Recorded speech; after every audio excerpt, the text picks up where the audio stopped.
हम एक सवाल के बारे में बात करते हैं जो हर कुछ सालों में सामने आता है। क्या यूएस कभी सच में पाकिस्तान को छोड़ देगा?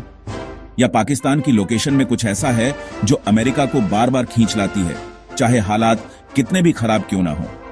ठीक है, ये सोचो, पाकिस्तान अमेरिका के कुछ सबसे बड़े सिरदर्दों के चौराहे पर बैठा है। एक तरफ ईरान है, दूसरी तरफ अफगानिस्तान, और अगर आप उत्तर में जाते हैं तो पड़ोस में रूस है, फिर बेशक चीन है, आजकल अमेरिका का मेन राइवल, जो उत्तर पूर्व में बॉर्डर शेयर करता है।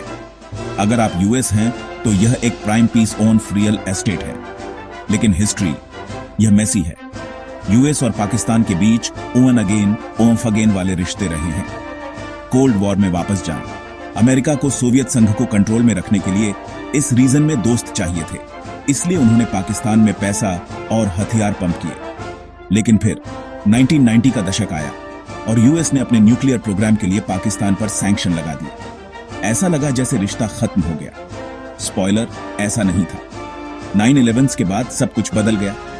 अचानक अमेरिका को फिर से पाकिस्तान की जरूरत पड़ी। क्यों? क्योंकि वॉर ऑन टेरर पड़ोसी अफगानिस्तान में चल रहा था और पाकिस्तान की सड़कें, एयर स्पेस और इंटेलिजेंस बहुत जरूरी थे। अरबों डॉलर्स अंदर आए, लेकिन साथ ही ट्रस्ट इश्यूज बढ़ गए। यूएस ऑफिशियल्स ने पाकिस्तान पर डबल गेम खेलने का आरोप लगाया। पब्लिक में अमेरिका की मदद करना, लेकिन सीक्रेटली तालिबान को सपोर्ट करना। तो यूएस ने बस वॉक अवे क्यों नहीं किया? Simple answer, geography. पाकिस्तान की लोकेशन चेसबोर्ड पर एक चाबी जैसी है। भले ही रिश्ता रॉकी हो, यूएस ईरान, अफगानिस्तान, चीन और रूस के बीच बैठे एक देश को इग्नोर नहीं कर सकता।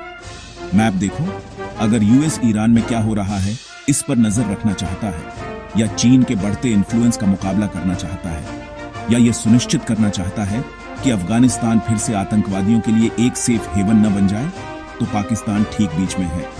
यह सिर्फ मिलिट्री बेस या सप्लाई रूट्स के बारे में नहीं है, बल्कि ये एक ऐसे रीजन में कुछ लेवरेज रखने के बारे में है जहां बाकी सब एक पोटेंशियल राइवल है। तो क्या यूएस कभी पूरी तरह से पाकिस्तान को छोड़ देगा?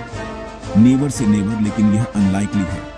जब तक पाकिस्तान उस स्ट्रैटेजिक क्रॉसरोड्स पर बैठा है, यूएस इसमें इन्वॉल्व रहने के कारण ढूंढता रहेगा, चाहे रिश्ता कितना भी कॉम्प्लिकेटेड या फ्रस्ट्रेटिंग क्यों ना हो। सुनने के लिए थैंक यू। अगर आप इन अलायंस से दुनिया कैसे बनती है इस पर डीपर डाइव चाहते हैं तो सब्सक्राइब करें।